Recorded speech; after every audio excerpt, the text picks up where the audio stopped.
bapak saya itu kan bakul cilik-cilik anake bapakku tunggalku kuwi akeh Pak Joko 6 gitu loh. Modale Pak Tarso iki gur omongan tok waktu niku. Saya dulu itu punya cita-cita, wah iki bapakku usahane iki kok cara usaha tenan diterusne saingane kok ora akeh. Panjanggilan iki mandek 1 tahun. Saya itu awalnya jangankan kok mikir dadi polo. Sebuah pengabdian itu kan ndak ada batasnya.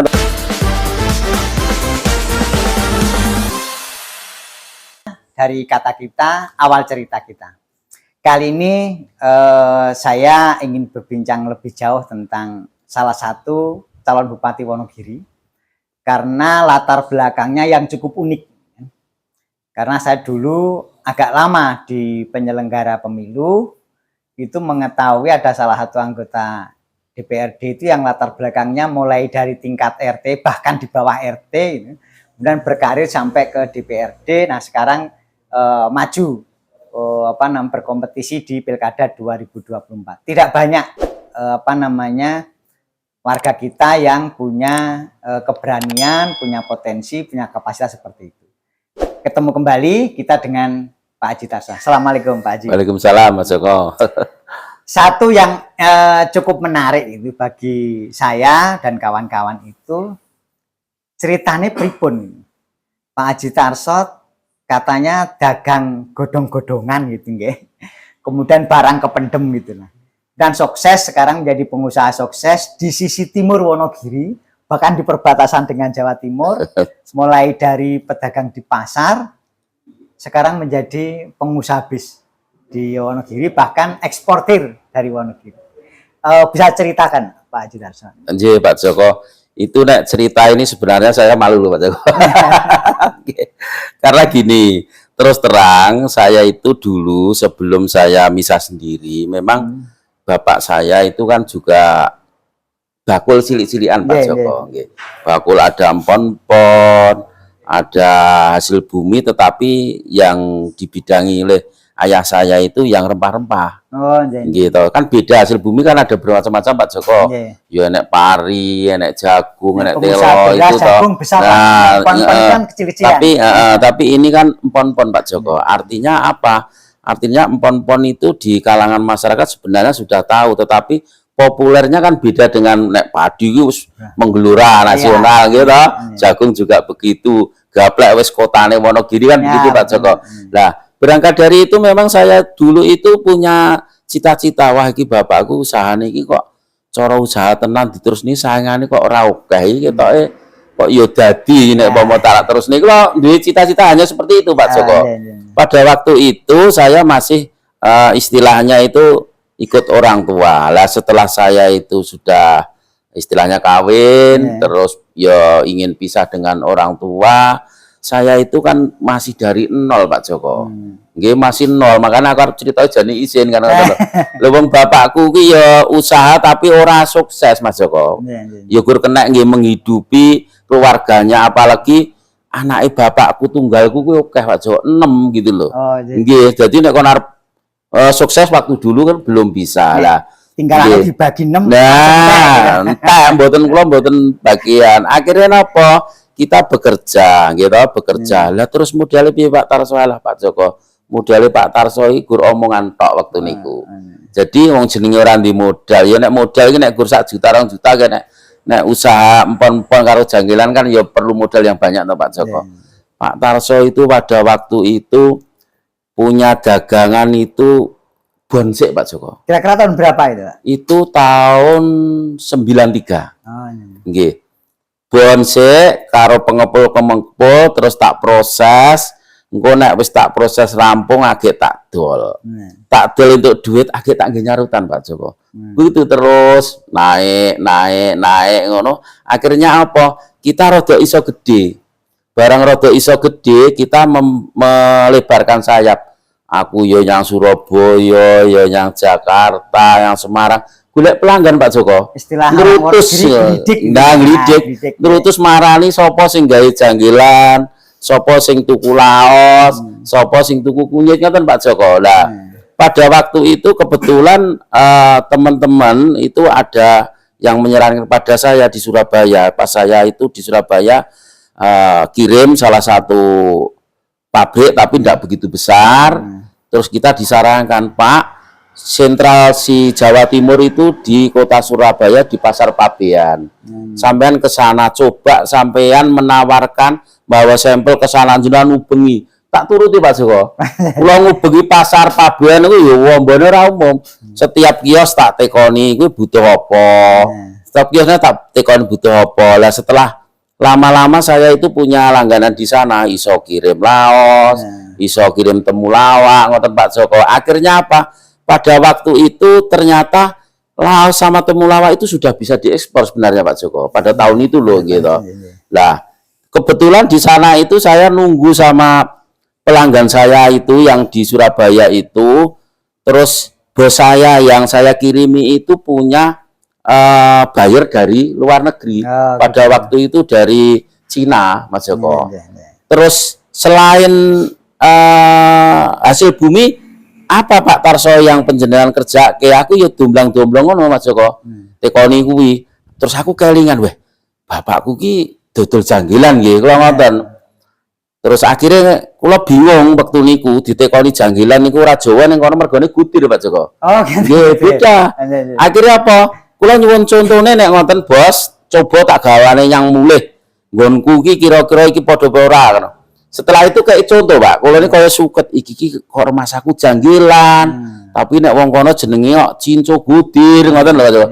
Tak gawa mulih tenan, barang tak gawa mulih, oh alah ternyata Wonogiri akeh kan ngoten. Akhirnya apa? Kita ke Surabaya lagi tak bawa, oh ada. Loh ini butuhnya banyak, bisa enggak Pak? Ngoten mriko ne. Ya insya Allah bisa, tapi modalnya enggak ada saya kan ngoten. Akhirnya apa? Pesen berapa ton dulu kirim ke sana, untuk 1 truk kirim ke sana gitu Pak Joko. Terus lama-lama apa itu sana itu percaya. Nggih, sana percaya, akhirnya apa? Saya dibawahi orang yang Surabaya yang mengelola Cao itu Pak Joko. Ke sini, suruh mempraktekkan di sini, suruh memberi penyuluhan supaya iso mlebu ekspor iki ngarape ngene ngoten Pak Joko. Akhirnya sampai dikasih ke sini.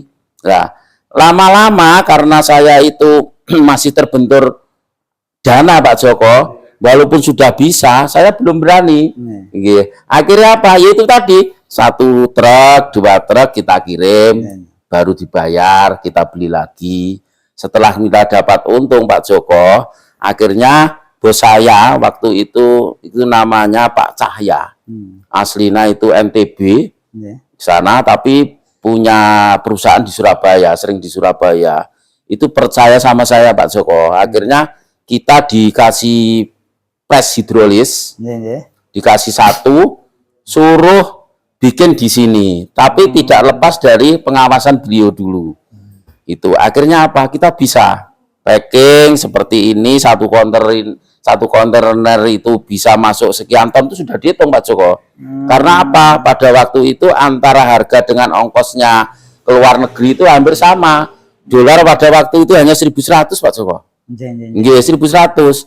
Akhirnya apa? Kita dikasih tahu Pak, nek batangan itu masuknya kira-kira hanya 13 ton.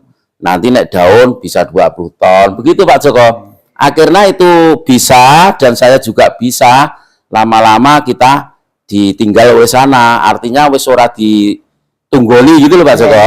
Kita kerja lah di uji coba itu, setelah kita bisa 1 kontainer kita kirimkan sana, dibuat sampel ke luar negeri itu cocok Pak Joko.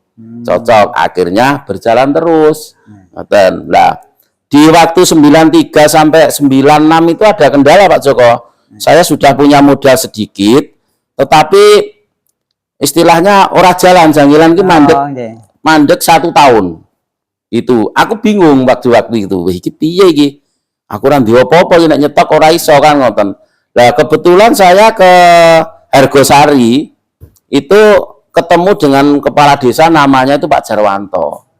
Itu beliaunya pengusaha tapi ya ijek padha kalih kula ijek cilik niku Pak Joko. Punya stok banyak. Konuku lah aku kan orang di duit, aku rono nggo sepeda motor sing jenenge Neotech. Mega apa? Mega Pro. Itu. Nah, kecil itu. Itu harganya barunya cuma 5.200.000 Pak Joko. Masih ingat betul itu. Nah, gandengnya aku ditawari janggilan, cek mriku oke. Aku ra iso bayar Pak Joko, saloke tak bayar duit, sepeda aku tak tinggal kono diijoli. Pada waktu itu sama beliaunya ada sekitar 30 ton Pak Joko. Harganya pinten namung 300 swidak ripis. Waktu itu. Itu piyah nggih waktu itu. Tak jukuk kabeh. Terus tak kayak ngomong gendeng itu kira-kira ya totalnya 45 ton Pak Joko. Di gudang saya itu. Setelah itu tahun 96 sudah laku.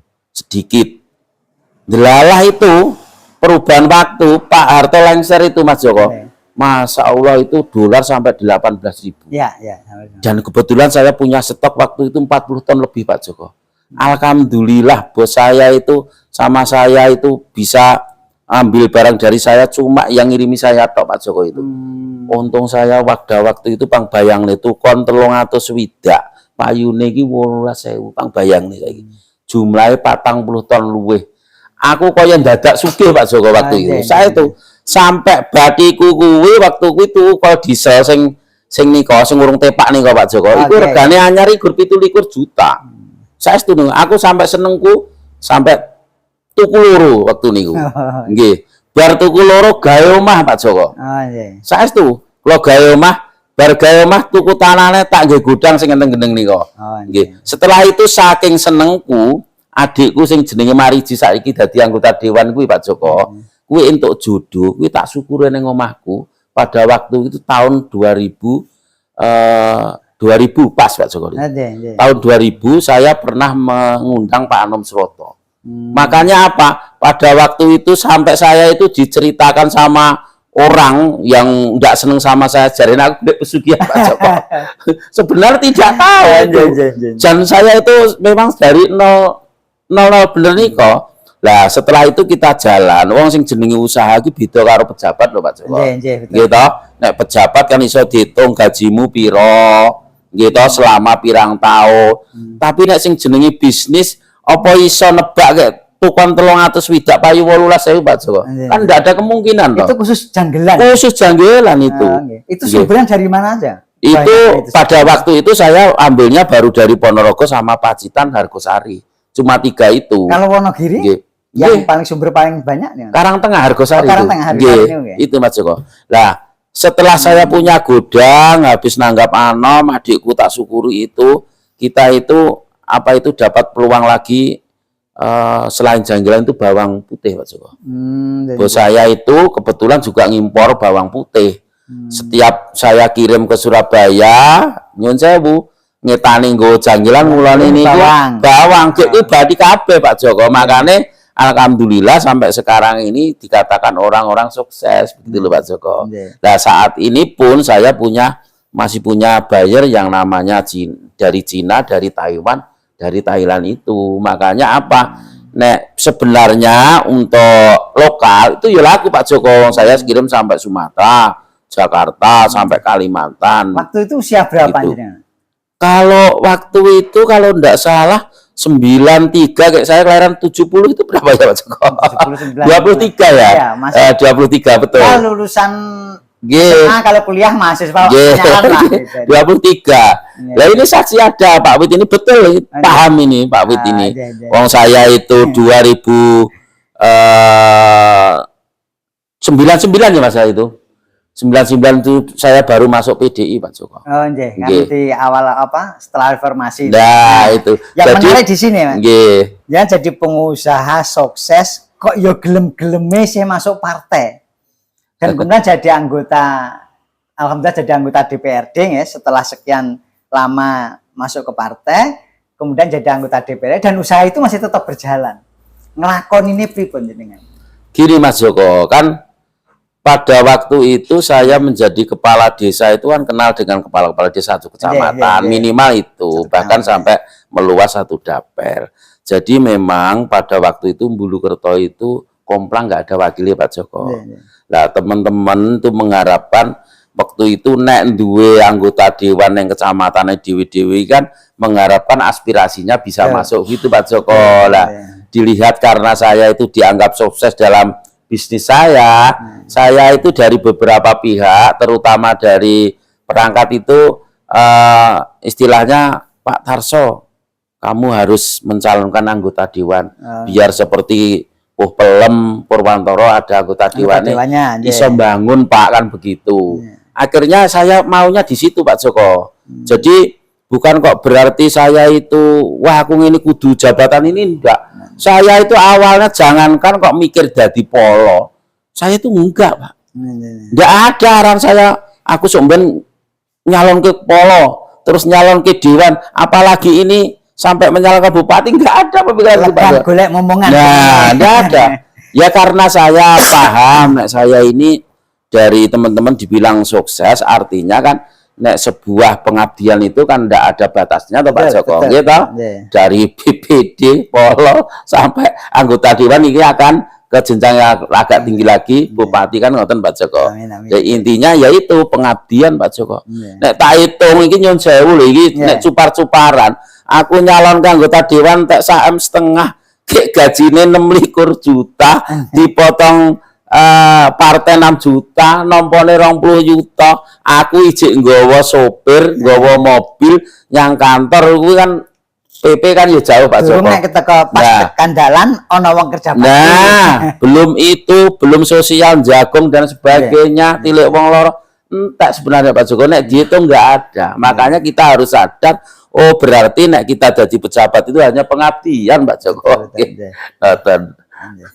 Terus kira-kira nanti kalau misalnya nanti menjadi bupati, apakah usaha ini juga akan terus berjalan atau bagaimana? Oh kalau ini pasti kita harus jalan Pak Joko, karena begini, saya tadi mau ngomong gaji ini bupati ini nek dihitung gitu, sebulannya misalnya sekian, setahunnya kan sekian, setor Pak Joko. Nah ini kan untuk pengeluaran kita menjadi bupati kan lebih besar. Artinya apa lah nek keluargaku gue ngejip nih songkok kuwi yo ngono nek entuk lah nek ora Pak Joko. Kan begitu. Dan ini saya apa itu pekerjaan saya ini harus kita tekuni karena saya jadi sukses ini bukan dari anggota dewan, bukan dari kepala desa, dan bahkan mungkin nanti yo tidak dari bupati Pak Joko. Tetap kita melanggengkan usaha karena ini usaha ini sudah maton, sudah baku, dan kita punya jalan, punya yang kita beli, punya yang kita juali, kan gitu Pak Joko. Nanti kalau memang saya itu ya sibuk, aku kan anak-anak masih ada tuh Pak Joko, kan gitu. Jadi kita bisa fokus di pemerintahan, anak-anak mulai sekarang kan sudah bisa.